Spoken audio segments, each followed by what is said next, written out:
Michael James. I'm your host for this week's edition. And this is actually number 99 during the pandemic. Almost 2 years we've been doing this. And this is actually pretty much our Labor Day or May Day show. And not Labor Day, May Day, the workers' holiday. And May Day is tomorrow. On Sunday. We are actually, to be honest with you, recording on a Friday, the 30th, and on the 29th for the 30th. And we've got a number of interesting guests. We're going to have a good friend of mine, Phil Shinnick, the Olympian, carried the flag in the Tokyo Olympics back in '62, I think. We're going to have Deborah Morganfield coming on and talking to us about Meals on Wheels. And our good friend Marilyn Katz will join us. She was here last May Day, and we've got her again. And we're going to kind of figure out where we're at and what we got to do going forward. I've got a bunch of information that both myself and Emilio Davis have put in here. I'm going to just go through them. On the war front, on the global front, the war continues in Ukraine. It's going to be going on for a while. There was a very strong criticism of Putin and Russia on Thursday by the United Nations Secretary General Antonio Guterres. The challenges to elections continue. Everywhere we go, whether it's courts or whether it's Republican legislatures. Out in San Francisco, there's a case of Chesa Boudin, who was the San Francisco district attorney. Chesa was on our show many, many years ago. He was elected the district attorney in San Francisco in 2019. His victory was seen as part of a wave that swept him and other progressive prosecutors into office, including Larry Krasner in Philadelphia and Kim Foxx here in Chicago, as well as Rachel Rollins in Boston. Boudin, like others in his cohort, promised to work to reform the criminal justice system by focusing on, among other tactics, and addressing the root causes of crime. He's been challenged big time by a very wealthy person. It's the Republican billionaire, William Oberndorf. And what Chesa is doing is counting on hundreds and hundreds of volunteers going around organizing to fight back this recall move. Okay, we have a situation in which 5,300 chickens have been slaughtered in one place in Iowa. And one of the reasons was because we've got the avian bird flu. And one of the things that happened about that people have not given a lot of attention to yet is that all of the workers were actually let go following their work are knocking off 5 million chickens who had the avian flu or could have got it. The guy who did this is Glenn Taylor, and he is the owner of the Minneapolis Timberwolves, a basketball team. So be aware of that chicken prices and egg prices are certainly going to go up. And the conditions where chickens are raised and eggs are laid is not good. People need to know about it. On the labor front, a little bit more. I wanted to point out that there was an article, and I think in the New York Times, about the revolt of the college-educated working class. And since the Great Recession, college-educated people have taken more frontline jobs in companies like Starbucks and Amazon, and now they're helping to unionize them. That's good. That may be, that's some really good news. And back home here in Chicago, one of our shishiest bakeries, Lost Larson, has been forced by the National Labor Relations Board to pay more than $2,000 to a former worker after a 4-month investigation concluded that the owner, Bobby Schaefer, and his team illegally fired a worker as retaliation for participating in organizing her workplace to raise concerns with management about wages and COVID safety measures. And one last thing, many of you, the older people here will remember what a wonderful mayor Harold Washington was. Some of the younger folks don't know that much about him yet, but one of my friends put up on a Facebook site, Harold, would have turned 100 on April 15th this year. And my friend says, yep, look, I love Mayor Washington. I think he's the greatest mayor Chicago ever had. But to read the adulation over Harold's birthday, you'd forget that half the city lost its mind with fear and hate at the thought of him getting elected mayor. And they fought like hell against him once he was mayor. And then once he was out of office, they did what they could to make sure no one like him got elected again. But now they love him after he's been dead for 35 years. Give me a break. I think we can officially add Washington to that list of great Black leaders who are loved only after they're gone, right up there with Martin Luther King Jr., Muhammad Ali, and of course, our own Karen Lewis. Okay, that's enough for the banner. We're going to hear a little bit of music, and then we're going to be right back with our first guest, the Olympian, Phil Shinnick. Welcome back to the Live from the Heartland show for the week of April 30th. It's our May Day show. And we have coming up someone I met when I went to Nicaragua with Athletes United for Peace years ago. And before that, I had read about him back in my Rising Up Angry days. And that is Phil Shinnick, who was an Olympian. And he is a founder of Athletes United for Peace. And, we've been friends ever since. I'm honored to have him stick needles into me, doing some acupuncture when I show up in New York now and then. And one of the kind of legends in track, particularly in the coaching world, is a fellow named Ron Davis, who ran at San Jose State, I believe. And then he went to Africa, where he dedicated his life to developing athletes throughout Africa. And Phil goes way back with Ron Davis. So we thought it'd be a good time to get him on the show, not only to talk about Ron, but to share a little bit about the history of Athletes United for Peace, as well as his kind of views on who knows what he's going to talk about. So good morning to you, comrade brother. Thank you. Thank you. I'm here in person, alive, and glad that I'm here. And you've got some of your paintings in the back. I recognize them from when last time I was at your place. Yeah. Well, let's talk a little bit about Ron Davis. He is a New York native. He's coached a number of Olympians in 11 African countries, including the Congo, et cetera, et cetera. He did a lot of work in Tanzania. He coached Filbert Bayi, B-A-Y-I, to a silver medal in the 3,000 meter steeplechase, the first medal in Tanzania's Olympic history. Why don't you share a little bit about him, what he did, and why he was so important to the human rights movement and to track and field in general? Well, I was trying to have a word that would define him, and I think diplomat is probably been the best word, and under that would be producer, also promoter, and he is able to orchestrate and organize people around the anti-apartheid movement and various things that he's done. The training center that he had down south, where he brought 500 athletes in, and he was the orchestrator of all of this. I knew him in 1964. He was at the Olympic trials. He was at San Jose State, and we competed together.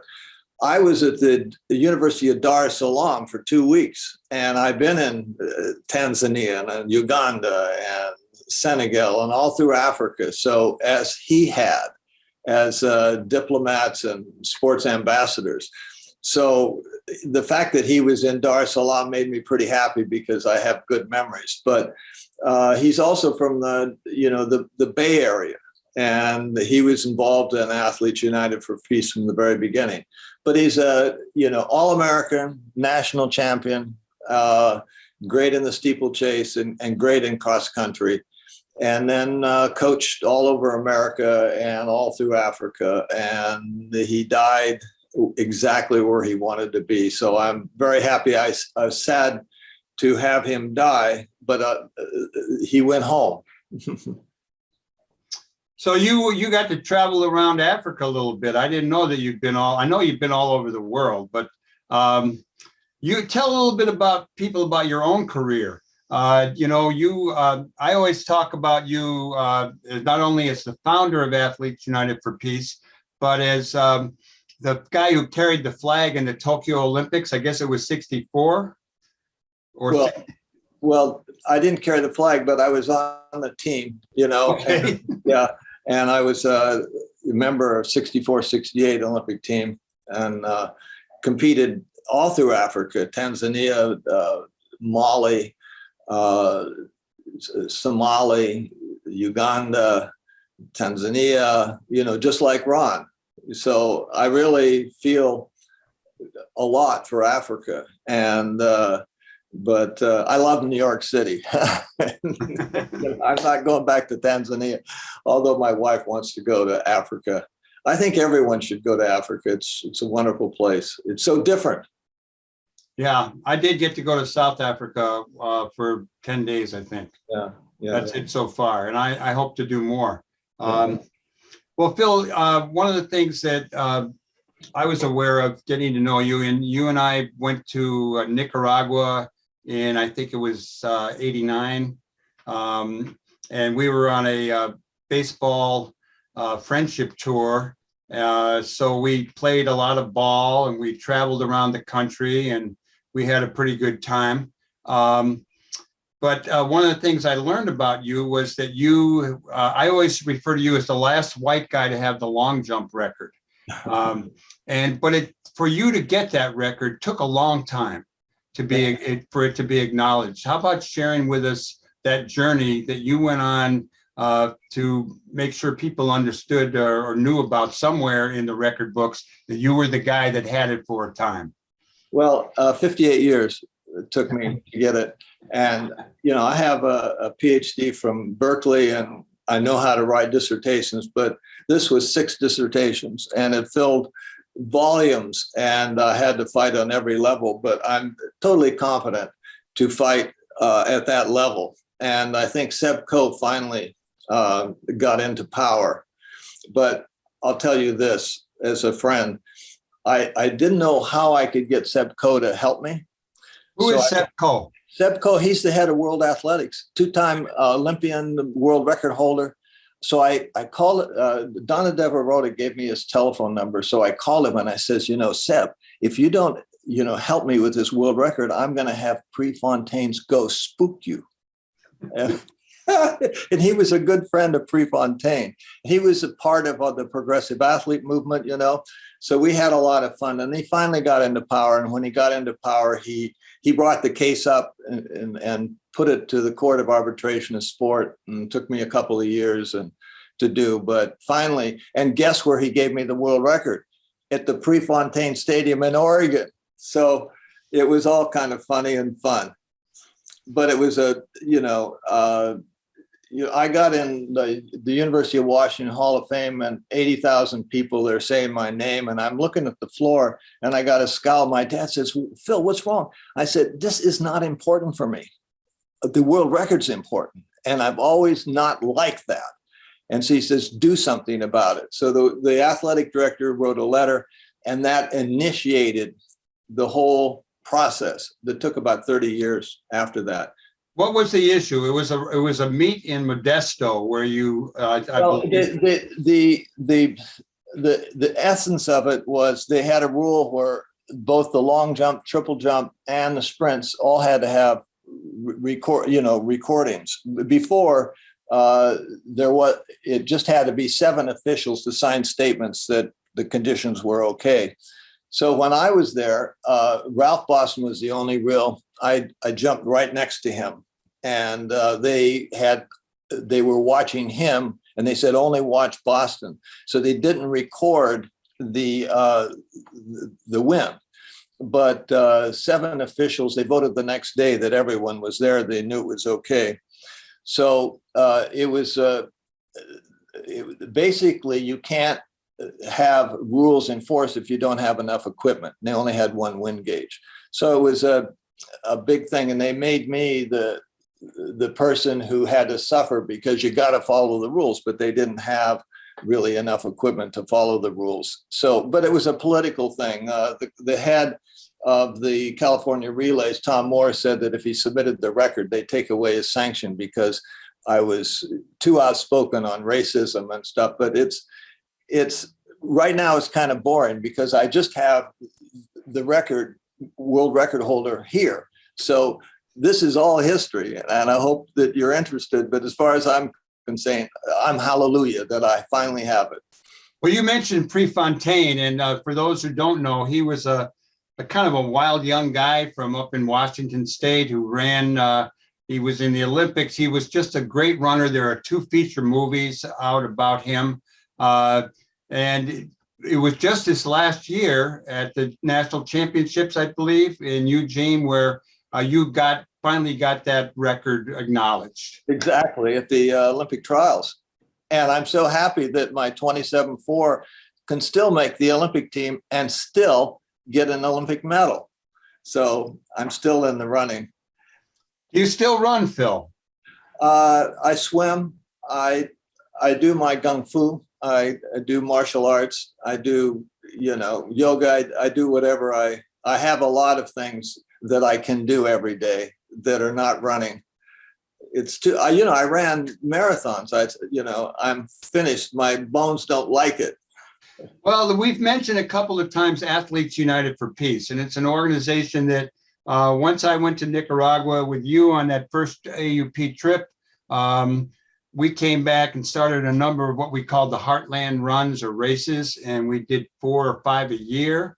And we had a couple of other events, and you've been on this since the very start. And why don't you, for our listeners and our viewers, share a little bit about how Athletes United for Peace came into being and your role in that? Well, before we founded officially as Athletes United for Peace, being an Olympian, I took very seriously, and I was invited to Olympia for ancient ceremonies, for what the creed of Olympians are, is to bring peace. And the Olympic torch is Ekaharia, that wars have to stop during the peaceful time of the Olympics. It goes back thousands of years. So I feel very much a part of that.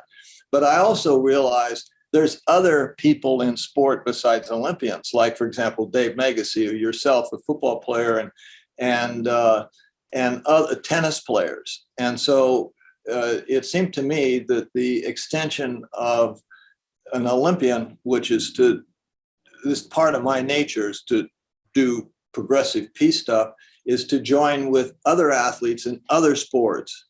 And that's how Dave and Donna Daron from swimming, Djokovic from tennis, or even Muhammad Ali, athletes from different things, we all have an understanding of what's happening in the world.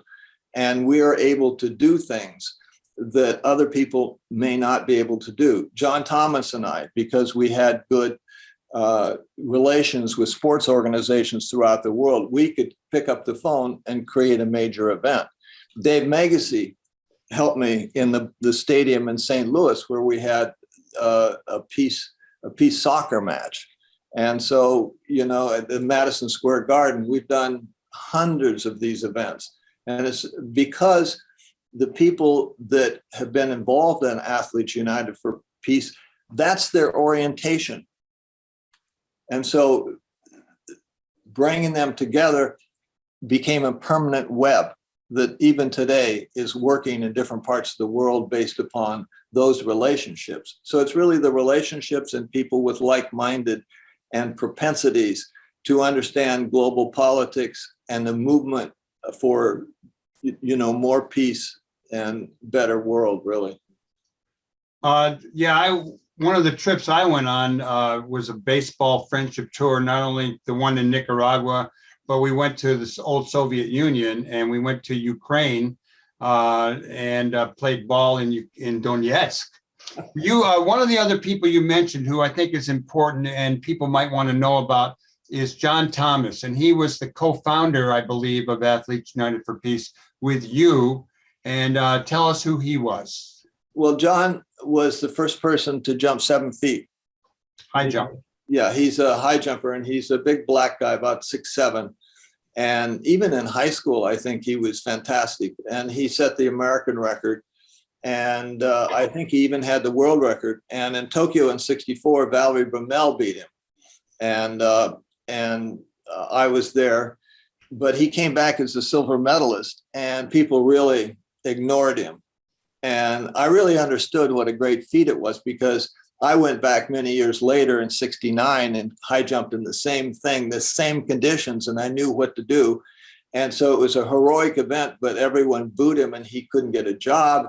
And so we stayed in contact for many years, almost consistently, and were able to do sporting events. Finally, he became an athletic director, and he did all right at the end.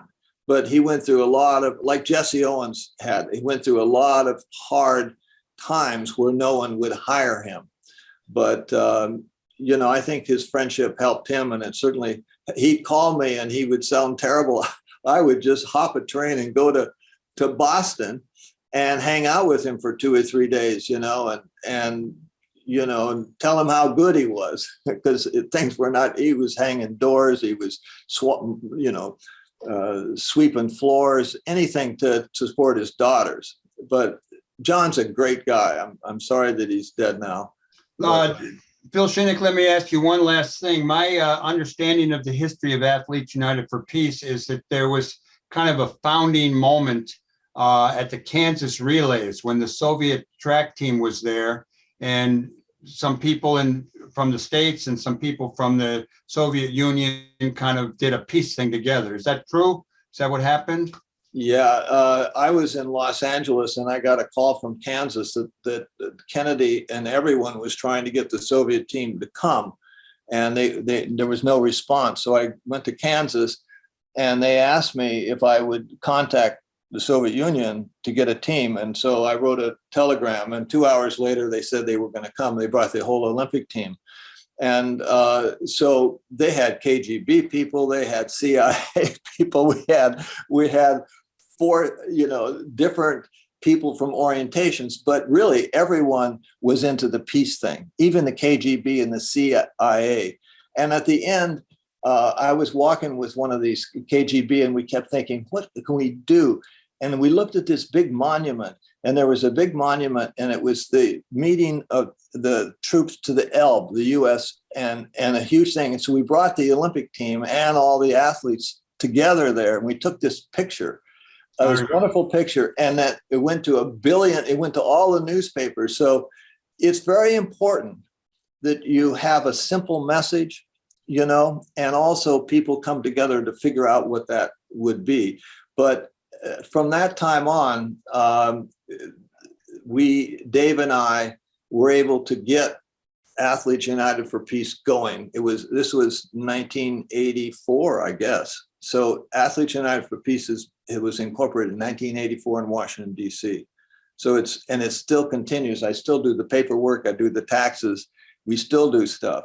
We're running out of time, Phil Shinnick. I'm so glad I got to see you. And next time I'm in New York City or you're in Chicago, we'll get together.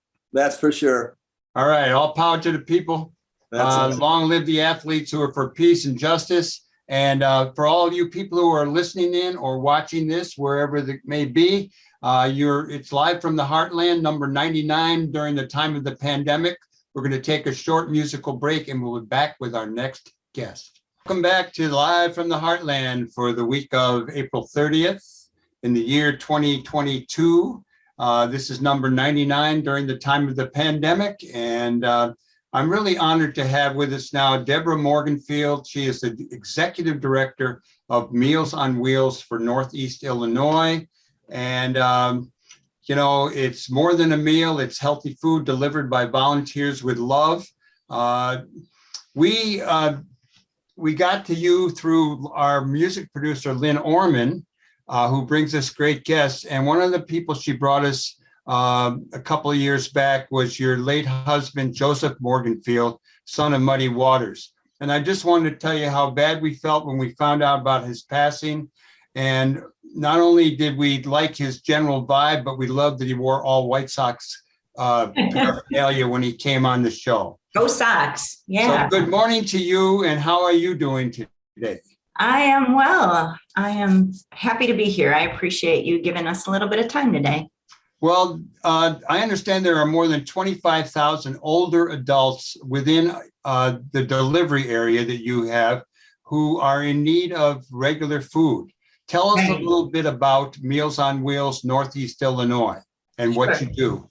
Yeah, so we serve the area north of Chicago to the Wisconsin state line, west as far as the western edge of Lake County, and then kind of down to Des Plaines.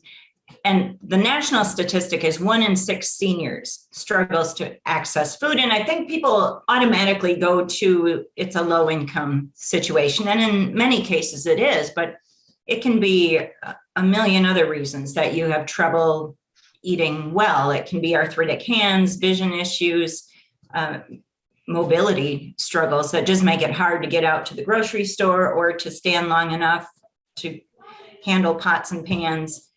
Just a million different reasons. And then you throw into it all these medically prescribed diets that people are trying to navigate.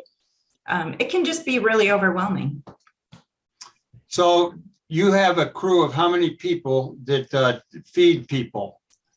We have what we refer to as the powerhouse movement of 800 people in our database who go out and deliver meals, but also back here in the kitchen that we just opened during the pandemic, actually.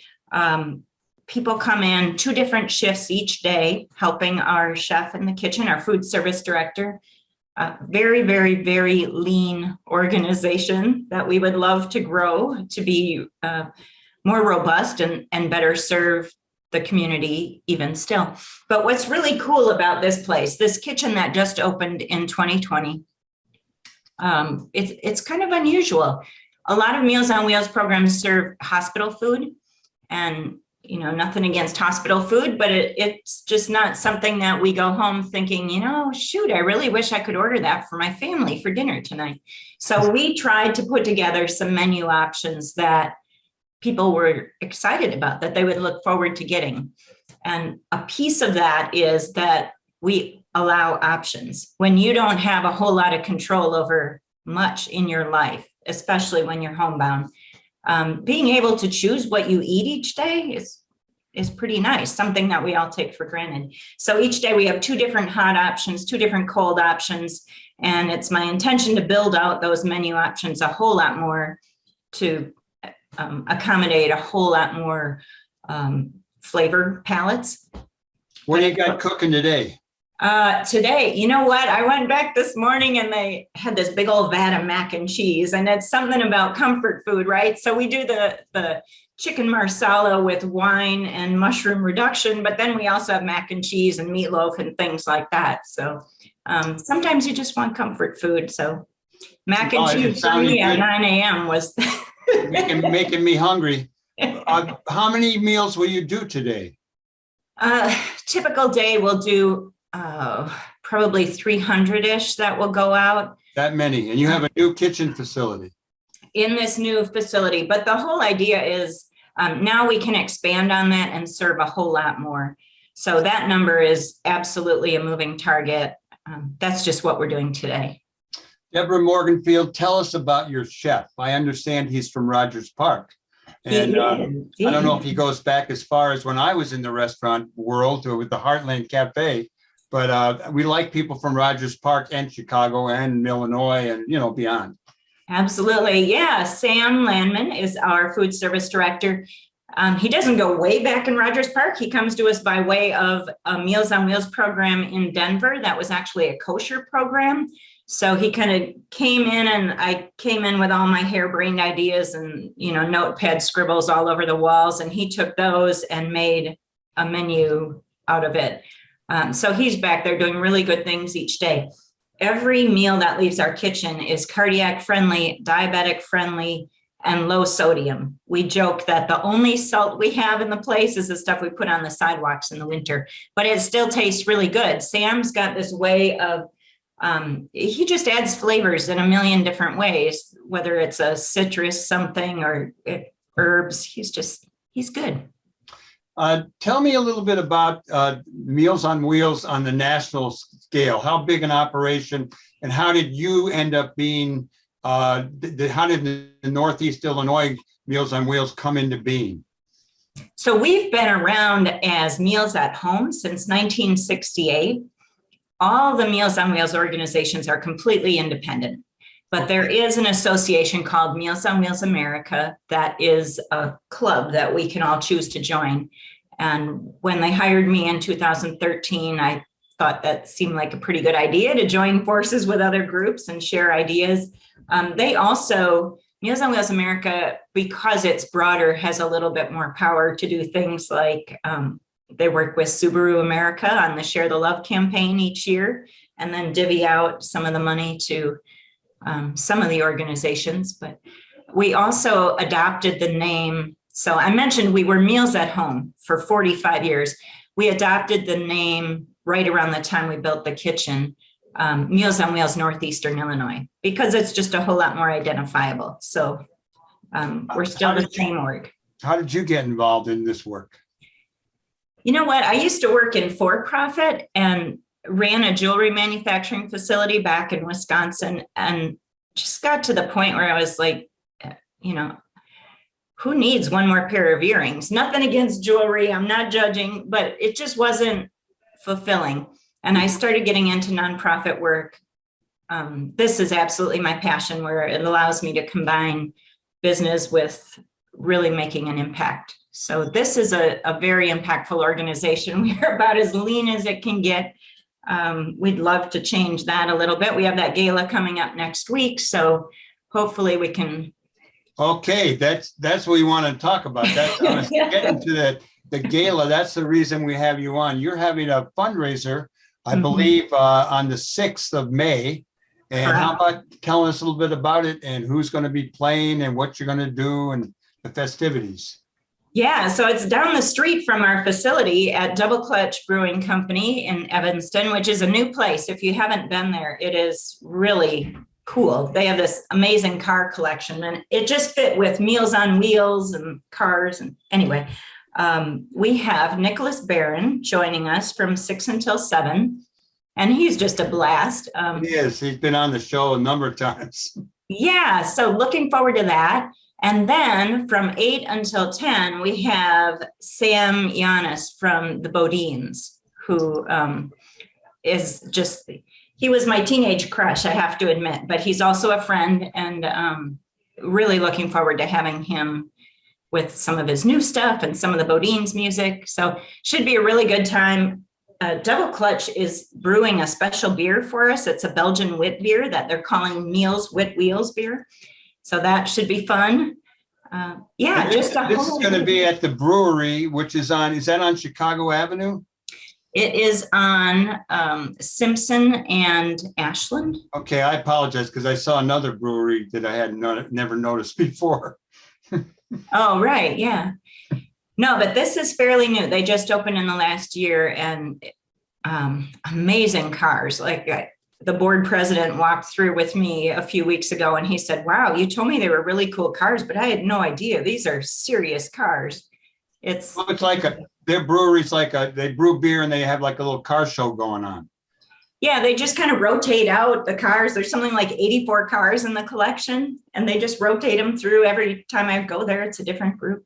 It's pretty cool. Okay, so if someone wanted to know more about the gala event you're having, or if they wanted to be a volunteer and get involved, how do they contact you and find out information? Well, I'm always for the easy button, right? Just go online and go to Meals on Wheels NEI, which stands for Northeastern Illinois. So Meals on Wheels NEI.org. Or you could probably just type in Meals on Wheels Northeastern Illinois and you'll find us. We come right up. Gala information, volunteer information. If you know someone who needs services, maybe a neighbor that you know is struggling, absolutely give us a nudge, and we're happy to help. How old do you have to be? I'm 80. That's the sweet thing. We are an organization that relies heavily on individual donations so that we can serve people who need it. We're not, we want to make sure no one falls through the cracks. If you need food, we're going to get it to you. Full pay per meal is $8 delivered to your door, but we understand a lot of people are struggling. Everyone comes to a price that they can, we kind of work with people to make sure that it's an affordable amount. But part of being a community is that everybody contributes something. So it's kind of a little bit different model than most nonprofits. But Deborah, at the outset of you and I talking with each other, I mentioned your late husband, Joseph Morganfield. And I think Lynn Orman told me that he had gotten involved with bringing food to the people. You want to tell us a little bit about that? Well, food insecurity hit home for Joseph. So when he and I met, that was actually one of the common bonds. He struggled as a kid, he and his siblings, because they weren't with Muddy when they were really little. They didn't always have food in the house, and that left a mark on him that he always was the one. We'd be driving and there'd be somebody standing on the side of the road and he'd be like, give him some money, give him some money. So, food insecurity, so important to Joseph and I both. Just doesn't make a lot of sense that food got to be a privilege somewhere along the way. That should just be a common thing. Well, it's good to meet you on visually here and audio. Once more time, we've got the Meals on Wheels, Northeast Illinois Gala Benefit is Friday the 6th at, tell me again where it's at. Double Clutch Brewing Company in Evanston. In Evanston. Okay, thanks a lot. Thank you, Michael. I appreciate you. I hope to see you. Maybe we'll go. I hope so. Yes, definitely come. Okay, stay tuned. We'll be right back with more Live from the Heartland here for the 30th of April, our May Day show this year. And we've got another guest coming on, and we'll be right back. We're back with more Live from the Heartland here on the left end of your dial or wherever you see it or hear it.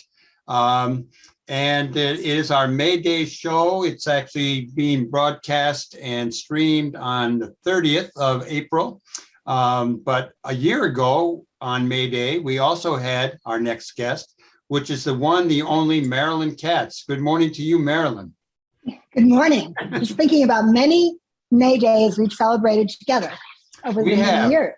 And, Yes. That was part of the motivation for, I figured, well, it's May Day. We got to do something about labor. We just had Bob Lawson on talking in detail. May Day is a special holiday. Why don't you tell the younger listeners what May Day is and how it came to be?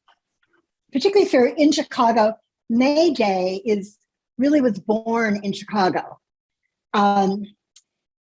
It came out of the 8-hour day movement from workers in the McCormick Reaper plants and the Pullman, which is still there today and just has a new national monument. And Pullman were the railroad workers. So the push for an 8-hour day is as old as labor, in the 1800s when the Industrial Revolution happened. And people were working 12, 14-hour days. Kids 6 years old were working the same days. But in this country, it was Chicago and Illinois that were the heart of the labor movement and the heart of the demand for 8-hour day, which, by the way, you had all these immigrants working. So you had a lot of Bohemians in what we now is Pilsen, which of course comes from Pilsner, Czech workers. And you had Germans who were all the way up Lincoln Avenue. And you had Scottish and Irish, and each one, by the way, had their own marching army where they would parade down Lincoln Avenue and parade down Cermak, another Czech name, with their guns. So Illinois has the distinction of passing the first labor law in 1866, where they declared an 8-hour day law, which was never, of course, enforced. and the first anti-gun law, which was promulgated in 1890, and that was aimed at making sure workers could not use their arms to fight against the Pinkerton police. So that's kind of fascinating to me. The first anti-gun law in the country was passed to defeat workers being able to arm themselves. That's pretty funny. Not only did they pass that law, but they also, they built Fort Sheridan up there where the troops could march in to suppress labor stuff. I think you may have said 1866. I think it was 86.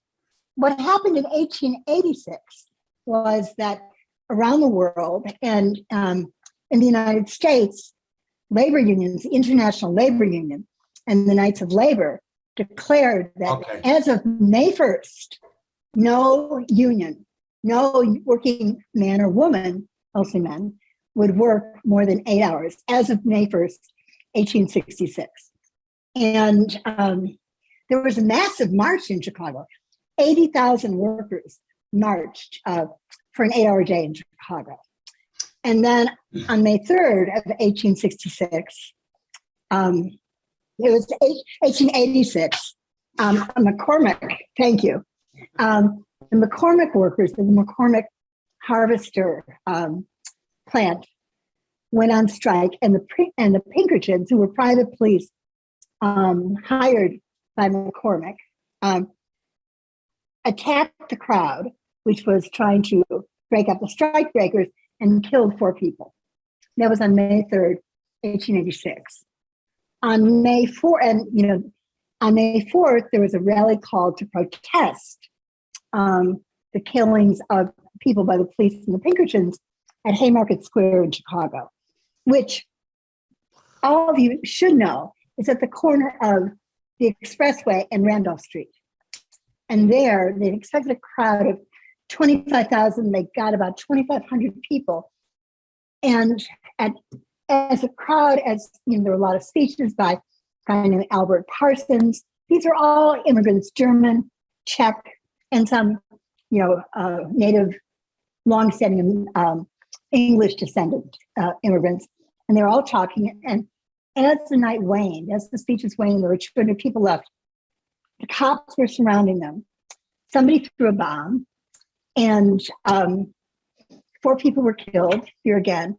And they blamed the bomb throwing, and they charged with espionage 8 workers, including Albert Parsons. Doesn't matter their names, but they were condemned to death for a bomb that they weren't even there. Most of the people who were accused were not even there. And they hung 5 of them. One killed himself in prison, killed himself in prison with a detonating cap, which, he didn't really have one in his cell, but, and 2 their sentences were commuted. But as a result of that, a few different things happened. One, the Knights of Labor, which had been behind the demonstration, collapsed. 2, both the National Union, the new National Labor Union, and the International Workers Union then declared May Day an international holiday where the workers of Chicago, the martyrs of the Haymarket, would be remembered forever. And since then, even though, we were taught to celebrate May Days with daisy chains, the real meaning of May Day is a celebration of labor's determination for dignity and control. Since that 1886 event, labor labor got pushed back a little bit back then. It certainly came to the fore again in the 30s, the 40s, up into the 50s. Then we've seen an ongoing attempt by the right to diminish the power of labor, to try to, legislate against labor organizing, labor unions. We seem to be in a time when there's another shift going on, and more people are doing organizing. We hear a lot about Amazon. We hear a lot about Starbucks, things going on in our own city. What's your sense of where we're at? We have an article, I think I mentioned it earlier in the show, in the New York Times that talked about college-educated workers in the pandemic having to take jobs like at Starbucks and Amazon and bringing ideas and organizing efforts to the fore. What's your take on kind of where we're at right now? Well, I think we're in a particularly peculiar moment and a very interesting one. On the one hand, over the last 20, 30 years, what employers have done is tried to move out of union strongholds, either to the South or overseas, and to force people into what's called the gig economy.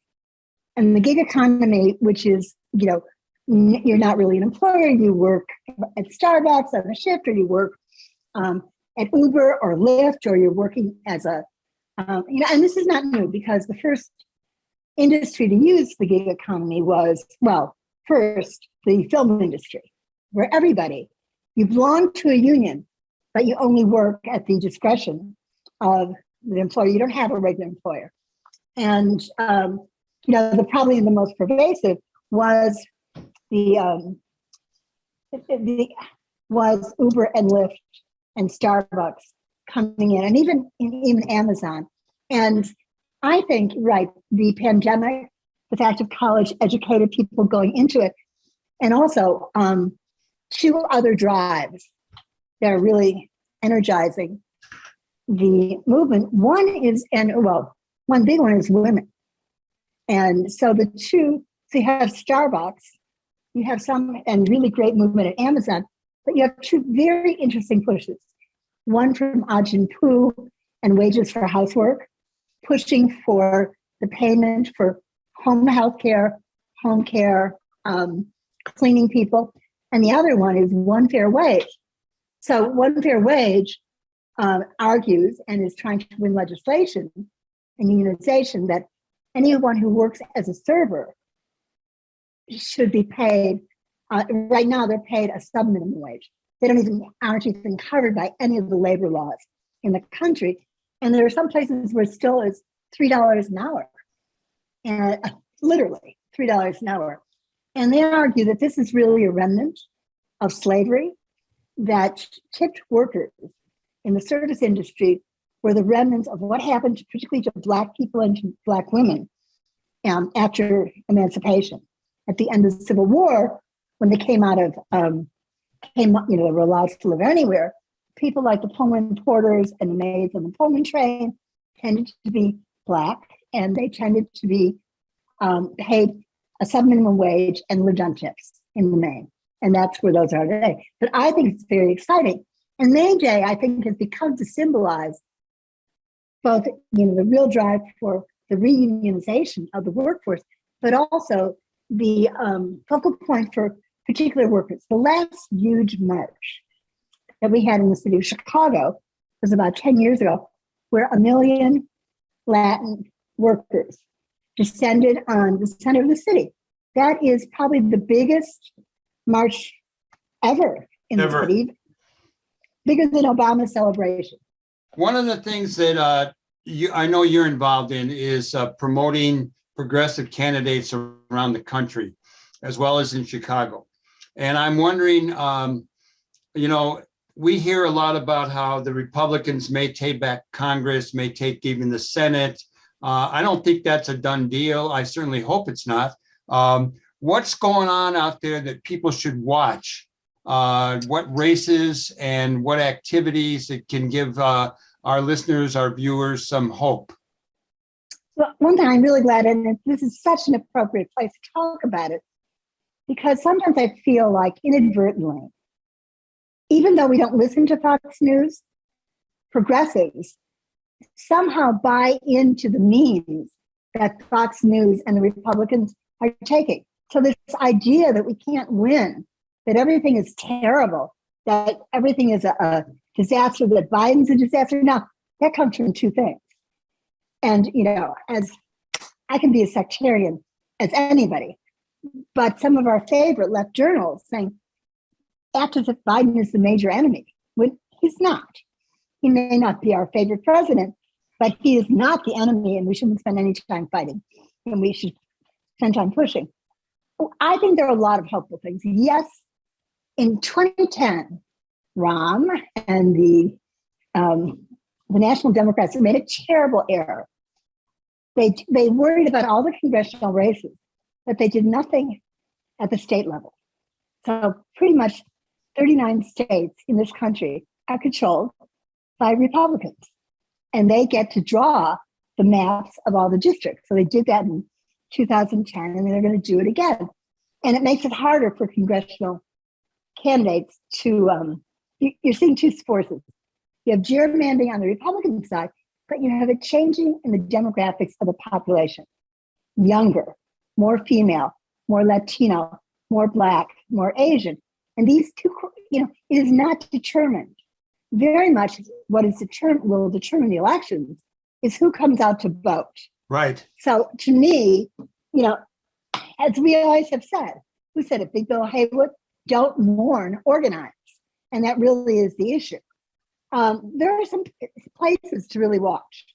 Michigan, we really need, so Michigan on Congress, Dan Kildee, who's a very big progressive, and the Republicans put him out of his traditional district. He's from Flint, and they put him in a Republican district. So, things like that. We should be watching Georgia. Those are winnable races. And actually, I think I'm going to hold an event for Ralph Warnock in a couple weeks. I think we should watch Texas. Texas is fascinating. It is. Texas has numbers, and the question is, who's going to win the Latino vote? And again, you have usually gerrymandered. Texas is absurd. With Governor Abbott, not only did they gerrymander the district, but they took all the voting boxes out of the Democratic and Black and Hispanic and urban stronghold. Like for the largest county, the most populous in Texas, there's only one drop-off box. I think that the Supreme Court, the states, Oklahoma just filed, Texas, and outlawed abortion after 6 weeks. The Supreme Court will make a decision in about a week. I think those are motivators. We have a group of young women who've grown up thinking that they control their bodies. And to be told, the vast majority of state legislators, close to 86%, are white men over 50. And to realize that the body of every woman in this country is going to be controlled by those guys probably will not be palatable if we can build on that. And if people think they can make a difference. So, I would look at Wisconsin, Michigan, Illinois, 3 important states, Texas, North Carolina, Georgia, and Nevada. Those are my lineup. Those are places to concentrate our efforts and encourage people to work and do phone calls. Let me just ask you as we close out, your thoughts as an organizer. And, you and I have known each other since that day when we met up there in Evanston. You were in Northwestern and you wanted to come work at Joint Community Union, and I met you there. And we've been running into each other. And you changed my life. I'm glad I could do that because you're very influential in my life. But as organizers, what are some thoughts about how we motivate people to turn out to vote and be aware of the crisis that democracy is facing? I think it's really a challenge because we're so fragmented. It's hard. When I did Harold Washington's campaign, you went on the radio or TV, you could get everybody in the city and you would know they got your message. And here we have fragmented media. Nobody has a big audience, including social media. But I think as organizers, what we have to do is actually come together, have a fairly sophisticated all media outreach and a big personal out in community events. We should not only go get people to our events, we need to be where people are. And at football games, at baseball games, don't make the mountain come to Muhammad. That's one. The second thing, in our discussions, I'm not a Pollyanna. I don't see the world with rose-colored glasses, but I do. I do see the possibilities. I'm not as cheery as Heather Booth or Bob Creamer, but to know that we can make, what did we learn, Michael, as kids? We learned that people could change. We could learn that people who people considered racist could become anti-racist. And we learned that we could change the world. And that lesson has been, people have tried to drum out that lesson out of American history. And, why, Obama, we loved Obama, but he didn't do everything and nothing is good and nobody's good enough. That notion that, and I really do think, there's a new film on Harold Washington and it's going to be shown, hopefully, sooner. And I actually had them change the ending. But remember, Michael, that's another point at which we said, when everybody else said you can't do it, we were able to take over the leadership of Chicago. We were able to elect the first Black president. We can take back this country from the forces who want to keep us powerless, divided, and depressed. Well, yeah, I'm really for building a kind of a united front, and I'm not too hard on some of the candidates. The most important thing, what I tell people everywhere I go, I say, and don't forget to vote unless you're voting Republican. And I just came out of Florida where I had some interesting discussions. I did not see as much Trump activity as I thought I would in the South. We'll see. We're running out of time, Marilyn. It's great to have you. Happy May Day. Come to Federal Plaza on Sunday afternoon. There'll be lots of demonstrations around abortion, around one fair wage. What are you saying, Sunday afternoon at Federal Plaza every week or just this week? Just this week on Sunday. Sunday the 2nd. Okay, well, some people will hear this. No, Monday is the 3rd, is the 1st. Monday is the 1st. No, Monday is the 2nd. Yeah. Sunday is the 1st. Yeah, so it's going to happen May Day on the on 1st. Sunday. Okay, this year, I'll be down there. I'll see you and we'll talk. Okay. Thank you. Thank you very much. And we'll look forward to talking to you again before May Day next year. Good. All right. I'll be here. You are Bye. listening to the Live from the Heartland show. I'm Michael James, and we're cutting it close. So I think we're going to probably get out of here. I want to let everyone know that next week we're going to bring on our beloved state representative, Kelly Cassidy, and we're going to get some good info on the legal weed show in Illinois, because there's a lot of issues still going on with it. I want to thank everybody who makes this show possible. That would be Emilio Davis, Lynn Orman, Katy Hogan, and a whole bunch of other people. We're always and also Gwen Brown over at Loyola. And we're always looking for more people to be involved with us. We're now on CAN TV. We're on Spotify and Google's podcasts. And we're so glad that you've tuned in to listen wherever you're getting the show from. We want to encourage you all to do good in the world, because the world needs all the good that you do. All power to the people. We'll see you next week with another exciting edition of Live from the Heartland. And we're going to go out today with, I'm not sure what we're going out with, but I think it's going to be Our World by Twin Peaks. Thanks for listening. Have a great week. Do good in the world. Over and out.